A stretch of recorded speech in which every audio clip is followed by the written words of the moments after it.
So I'm going to attempt to cover this journal with some recycled leather. This is leather that I took from an old couch. It's really nice and soft, and I don't know if I'm going to have this as the cover or if I'm going to have this. So we'll see how that works out. But it used to be a part of an old chair, which was salvaged, and I was able to keep the leather and use it for various projects.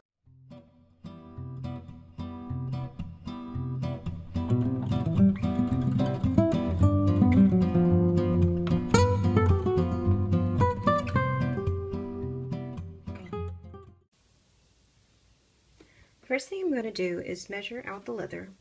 I'm going to take the book and spread out my leather.